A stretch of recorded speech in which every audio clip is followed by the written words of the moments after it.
दोस्तों ये कहानी रशिया की पहली फीमेल स्नाइपर जिनका नाम ल्यूडमिला उनकी है, जिसने सिर्फ 2 सालों से अपनी स्नाइपिंग स्किल्स से 309 दुश्मनों को मार गिराया था। लेकिन दुनिया आज तक सिर्फ ल्यूडमिला को उसकी कामयाबी की वजह से जानती है दोस्तों, पर कोई भी ये नहीं जानता है कि उसने ये सब हासिल करने के लिए खुद को कितनी तकलीफों से गुजारा है। तो आज की कहानी में हम उसकी जिंदगी के हर पन्ने को पलटेंगे कि कैसे एक लड़की अमेरिका की यूनिवर्सिटी से निकल के एक फौजी बन गई। दोस्तों मूवी की शुरुआत में हमें व्हाइट हाउस दिखाया जाता है, जहाँ पर रेड आर्मी के जाबाज सोल्जर खड़े होते हैं। दोस्तों ल्यूडमिला फर्स्ट लेडी को बताती है कि वो एक फीमेल स्नाइपर है और उसने 309 दुश्मनों को मार गिराया। ये सुन के वहाँ खड़े सारे लोग हैरान परेशान हो जाते हैं। फिर फर्स्ट लेडी भी उससे पूछती है कि तुमने आखिर ये किया कैसे।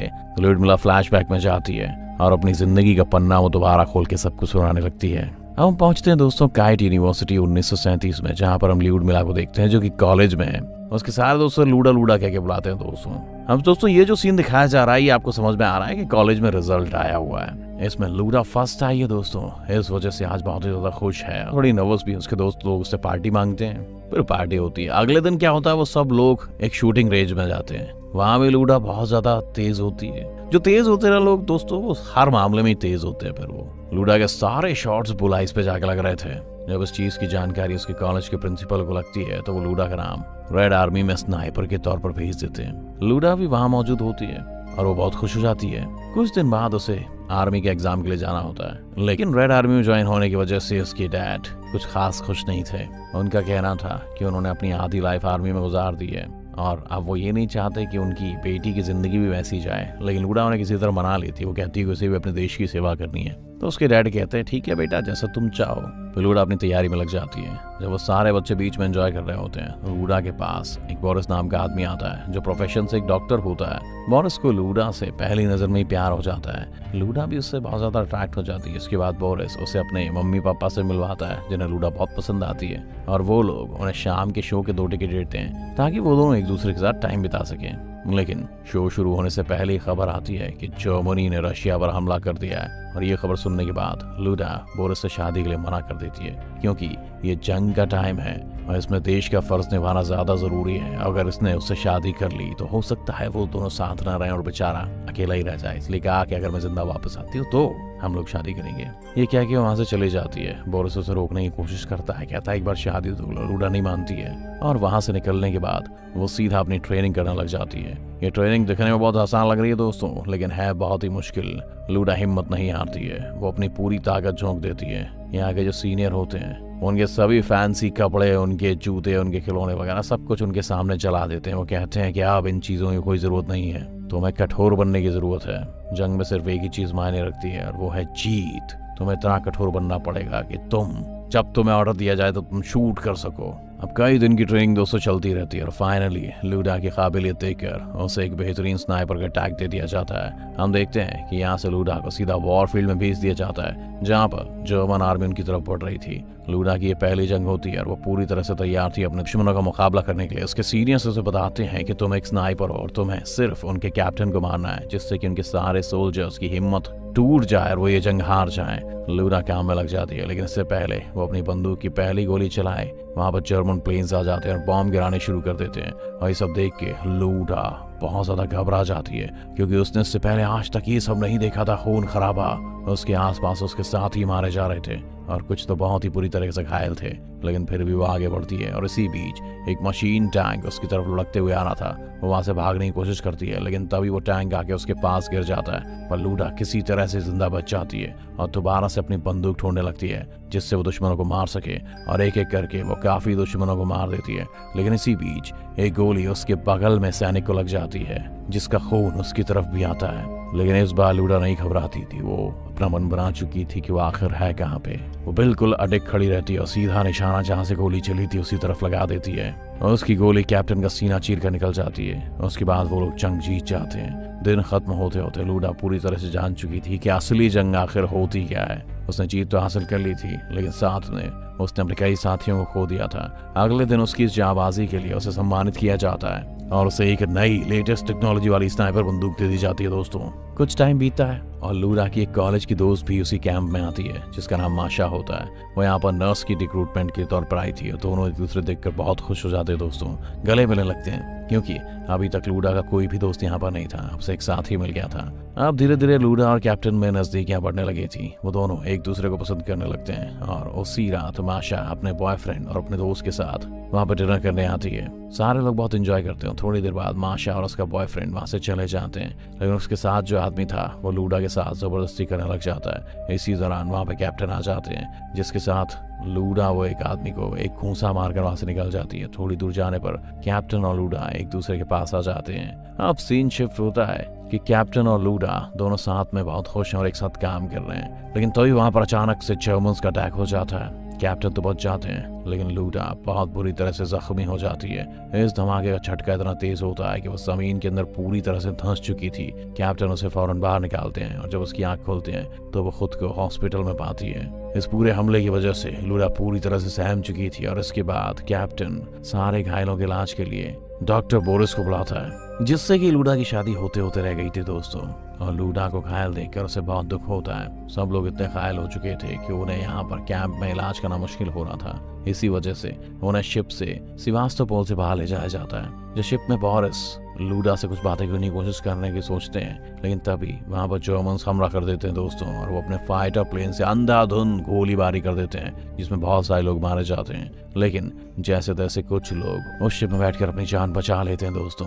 कुछ दिन बाद हॉस्पिटल में रहने के बाद लूडा फिर से वापस जंग में जाना चाहती थी, क्योंकि उसके देश को उसकी जरूरत है, उस स्नाइपर की जरूरत है। वो अपने सीनियर से इस बारे में बात करती है, जिसके जवाब में वो लोग उसे कहते हैं कि तुम्हें परमिशन देंगे कि तुम हेल्दी हो, अगर तुम फिट हो तभी तुम्हें जंग में भेजा जाएगा। अब ये सुनकर लूडा वापस बोरिस के पास आती है उसके सिग्नेचर लेने के लिए, लेकिन वो मना कर देता है ये कहकर कि तुम अभी फिट नहीं हो। लेकिन लूडा उसकी बात नहीं मानती है। वो बार बार उससे रिक्वेस्ट करती है कि वो उस पर साइन कर दे, और दोस्तों वो भी लूडा से प्यार करता था, इसीलिए उसने मना नहीं कर पाता वो, और वो साइन कर ही देता है। हॉस्पिटल से निकलने के बाद लूडा को अपने कैंप के कुछ साथी मिलते हैं, जो उसे बताते हैं कि कैप्टन अब इस दुनिया में नहीं रहे, वो लड़ते हुए शहीद हो गए। और ये सुनकर लूडा पूरी तरह से टूट जाती है बेचारी, लेकिन वो अभी हिम्मत नहीं आ रही थी। अपने देश के लिए वो लड़ना चाहती थी। अब उसकी एक नए कैंप में पोस्टिंग होती है। वहां पे उसे नए कैप्टन ल्यूडेन मिलते हैं, जो उसी की तरह एक अच्छे स्नाइपर थे। वो लूडा से कहते हैं कि आप सब एक साथ मिलकर दुश्मनों को मार गिराएंगे। अगले दिन लूडा और कैप्टन एक मिशन पर जाते हैं। अपने सामने एक दुश्मन देखते हैं, लेकिन कैप्टन उसे मारने से मना कर देते हैं और वहां से जाने का ऑर्डर देते हैं। लूडा इस बात से बहुत गुस्सा हो जाती है कि उसने उन्हें जर्मन्स को मारने का ऑर्डर क्यों नहीं दिया। तो कैप्टन उससे कहते हैं कि वॉर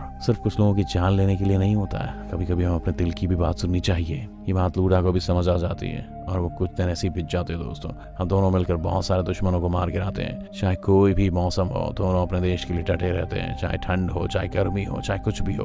और कैप्टन के साथ काम करके और उसके साथ समय बिता के लूडा और कैप्टन दोनों एक दूसरे के करीब आ जाते हैं। और लूडा को एक बार फिर दोबारा किसी इंसान से प्यार हो जाता है, और ये उसे पता होता है, लेकिन वो अपने दिल की बात कहने से डरती थी, क्योंकि उसे डर था कि कहीं उसके साथ भी वही ना हो जाए जैसा कि पहले कैप्टन के साथ हुआ था। लेकिन क्रिसमस पार्टी में कुछ लोग लूडा के साथ बदतमीजी करने लगते हैं, जिसके बाद कैप्टन उन लोगों को एक घूंसा मार के गिरा देते हैं और लूडा को अपने प्यार का इजहार कर देते हैं। वो भी उसे खुशी खुशी एक्सेप्ट कर लेती है। एक बार फिर से दोबारा वो अपने काम में लग जाते हैं। लूडा को बहुत खुशी थी, क्योंकि जैसी वो जिंदगी चाहती थी वैसी जिंदगी जी रही थी। कैप्टन उसके लिए बहुत अच्छा पार्टनर था, लेकिन वो इस बात से अनजान थी कि ये जंग है, यहाँ कब क्या हो जाए किसी को कुछ पता नहीं होता। अब इसी तरह से कई दिन बीत जाते हैं और लूडा की दोस्त माशा उससे और कैप्टन को एक दिन खंडर जैसी जगह पर बुलाती है। वो उनको बताती है कि वो और उसका बॉयफ्रेंड बस शादी करने वाले थे, लेकिन कल जंग में वो शहीद हो गया। और ये कह के माशा बहुत रोने लगती है, वो अपना आपा खो देती है। लूडा उसे बहुत समझाती है, लेकिन वो उसकी बातों को नहीं समझ पाती है और वहां से चली जाती है। उसके जाने के बाद लूडा कैप्टन से कहती है कि उसे अब एक बच्चा चाहिए, क्योंकि अभी बात लूडा को भी समझ में आ गई थी कि हमारी जिंदगी का कोई भरोसा नहीं है। लूडा से कहती है कि उसे एक बच्चा चाहिए, लेकिन जब वो कैप्टन की चुप्पी को देखती है तो उसे जवाब मिल जाता है, जिसके बाद वो वहां से कुछ भी बोले बिना निकल जाती है। इसके बाद वो दोनों अपनी पर्सनल चीजों को भूलकर जंग के लिए निकल जाते हैं। अब मिशन के लिए वो एक मैदान में जाते हैं। वो इस बात से अनजान होते हैं कि इस जगह पर लैंड माइन्स बिछाए गए। तो अभी लूडा का पैर एक लैंड माइन पर लग जाता है और वो चल जाती है, जिसके बाद यहाँ पर धमाके होने लगते हैं और ये भागने की कोशिश करते हैं। सारे लैंड माइन फट जाते हैं और दोनों अपनी जान बचाने के लिए आगे भाग रहे हैं, लेकिन तभी एक माइन लूडा के पास फटता है और कैप्टन उस पर कूद कर उसकी जान बचा लेते हैं। इस हादसे में कैप्टन बहुत ही ज्यादा घायल हो जाते हैं और लूडा उन्हें कंधे पर उठाकर कैंप तक ले जाती है, लेकिन जैसे वो कैंप के पास पहुंचती है वो खुद बेहोश हो जाती है। और जब उसकी आंख खुलती है तो वो खुद को एक बार फिर से एक हॉस्पिटल में पाती है और एक बार फिर उसका इलाज डॉक्टर बोरिस कर रहे थे। आंख खुलते ही लूडा सबसे पहले उससे कैप्टन के बारे में पूछती है और बोरिस उसे बताते हैं कि कैप्टन अब इस दुनिया में नहीं रहे। और दोस्तों ये सुनकर उसके अंदर जो हिम्मत बची थी वो भी खत्म हो जाती है। पूरी तरह से वो बिखर चुकी थी और जिस बात के डर उसे हमेशा से था आखिर में वही हुआ। इस छोटी सी उम्र में उसने 2 बार अपने प्यार को खो दिया। वो हिम्मत हार जाती है और सब कुछ छोड़ने का फैसला कर लेती है। इसी बीच कैंप में रशियन आर्मी के कुछ सोल्जर्स आते हैं, जिसमें एक सीनियर बोरिस को कहता है कि हमें लूडा की फोटो लेनी है, क्योंकि जर्मन्स को लगता है कि वो मर चुकी है, लेकिन हमें उन्हें बताना है कि वो अभी भी जिंदा है, क्योंकि अब वो हमारे लिए कभी ना हार मानने वाली एक सिंबल बन चुकी है। और उसकी फोटो देखकर हमारी आर्मी मोटिवेट होगी। बोरिस उन्हें फोटो लेने से मना कर देता है क्योंकि लूडा की हालत अभी ठीक नहीं थी, लेकिन वो उसे धमकाते हैं और जबरदस्ती लूडा को यूनिफॉर्म पहनाकर उसकी एक फोटो क्लिक करते हैं। वो उसे स्माइल करने के लिए कहते हैं, लेकिन लूडा स्माइल तो करती है और उसकी स्माइल से ज्यादा उसके आंसू निकल रहे होते दोस्तों। और ये सीन आपको जरूर रुला देगा क्योंकि इसमें लूडा का पूरा जिंदगी का दर्द बयां हो रहा है। दोस्तों अगर आपको वीडियो पसंद आ रहा तो प्लीज इसे लाइक कर दें, हमारे चैनल को सब्सक्राइब भी करें ऐसे वीडियोस देखने के लिए। चलिए आगे बढ़ते हैं। अब ये सब होने के बाद जब लूडा बाहर आती है तो उसकी आंखों के सामने कैप्टन की बॉडी को ले जाया जा रहा था और ये मंजर देखकर लूडा के अंदर से जान ही निकल जाती है। उसकी पूरी दुनिया उजड़ गई थी दोस्तों। अब वो ठान लेती है कि आज के बाद कभी भी बंदूक नहीं उठाएगी, लेकिन उसे फिर से एक बार जंग में जाने के लिए कहा जाता है। उन्हें कहती है कि वो अंदर से पूरी तरह टूट चुकी है, अब उसके अंदर हिम्मत नहीं है, किसी भी जंग में नहीं जा सकती वो। लेकिन उसके सीनियर उसे कैप्टन का वास्ता देते हैं और कहते हैं कि तुम्हें जर्मन का सिर्फ एक स्नाइपर मारना है, जिसके बाद हम एरिया को पूरा खतरे से कब्जा लेंगे। अगर तुम चाहते हो कि कैप्टन ऊपर जाकर खुश रहें तो तुम उनकी आखिरी ख्वाहिश को पूरा कर दो। उनका सपना था कि वो उस एरिया में रशियन फ्लैग को लहरा सकें और लूडा कैप्टन के सपने के लिए हाँ कर देती है और मिशन पर चली जाती है, जहाँ पर वो एक पोजीशन लेकर लेट जाती है और पूरी रात इंतजार करती रहती है। अगला दिन भी आता है लेकिन वो जर्मन स्नाइपर अपने बंकर से बाहर ही नहीं आता। अब लूडा के अंदर हिम्मत नहीं बची थी, हिम्मत घटने लगी थी। अब वो और वेट नहीं कर सकती थी। जो चोटें उसे लगी थी उसमें से खून आना शुरू हो गया था। वो हार कर खुद बाहर आ जाती है और उसे ऐसा करते हुए देखकर दुश्मन देख लेता है, तुरंत ही उस पर गोली चला देता है। ये गोली लूडा के हाथ पर लगती है और उसी पर लूडा भी उसे गोली मारती है और उसकी गोली जर्मन स्नाइपर के सीने के आसपास हो जाती है, जिससे कि उसकी वहीं मौत हो जाती है। जब वो उसकी लाश के पास जाती है तो उसके पास उसकी फैमिली की फोटो मिलती है दोस्तों, जिसे देख कर लूडा की आंखों में आंसू आ जाते हैं। ये सीन हमें पता है क्या सिखाता है कि चाहे वो दुश्मन ही क्यों ना हो, जंग सिर्फ और सिर्फ तबाही लाती है दोस्तों। अब सीन शिफ्ट होता है कि सेवास्तोपोल को पूरी तरह एवैक्यूएट कराया जा रहा है, क्योंकि दुश्मन किसी भी पल यहाँ पर हमला कर सकते हैं, गोलीबारी मार सकते हैं, जिससे आम लोगों की मौत हो सकती है। सब लोग अपनी जान बचाने के लिए शिप में बैठने के लिए भाग रहे थे। वहीं दूसरी तरफ हम देखते हैं कि डॉक्टर बोरिस रशियन आर्मी के सीनियर के पास जाते हैं, उसके हेड के पास, और उन्हें लूडा के लिए एक स्पेशल पास देने के लिए कहते हैं, जिससे लूडा जहां से निकल सके। लेकिन सीनियर से पास देने से इनकार कर देते हैं, जिसके बाद बोरिस वहां से सीधा लूडा के पास आता है और उसे सबमरीन में बिठा देता है। लेकिन जब लूडा को पता चलता है कि डॉक्टर बोरिस ने उसे अपना पास देकर उसकी जान बचाई है तो वो चिल्लाने लगती है और सबमरीन में बैठने से मना कर देती है। लेकिन बोरिस उसे जबरदस्ती उस जहाज में बिठा देते हैं और कहते हैं कि वो उसे जरूर मिलने आएंगे और उसका इंतजार करें। लेकिन तभी हम देखते हैं कि जर्मन प्लेन वहां हमला करना शुरू कर देते हैं और उसमें बमबारी करना शुरू कर देते हैं, जिसमें बोरिस, उसकी दोस्त और माशा और लाखों लोग जो कि पेगुनाह थे, सब लोग मारे जाते दोस्तों। इसके बाद लूडा के मन की आवाज हम सुनते हैं, जिसमें वो कहती है कि बोरिस और वो लाखों लोग जो मर गए हैं वो असली हीरो थे।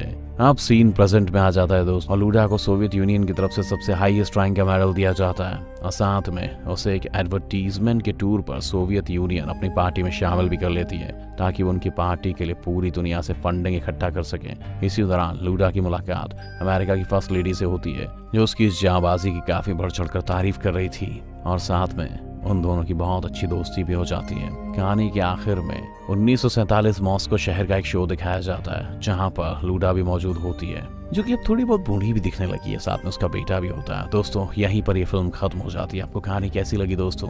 आपको क्या लगता है रशिया और यूक्रेन का जो कॉन्फ्लिक्ट अभी चल रहा है, क्या ये रशिया सही कर रहा है यूक्रेन की संग? क्योंकि जंग तो खुद अपने आप में एक मसला है दोस्तों, जंग से मसले कैसे सॉल्व हो सकते हैं? आप अपनी राय में कमेंट में जरूर बताएं और हमारे वीडियोस देखने के लिए हमारे चैनल को सब्सक्राइब जरूर करें। Thank you.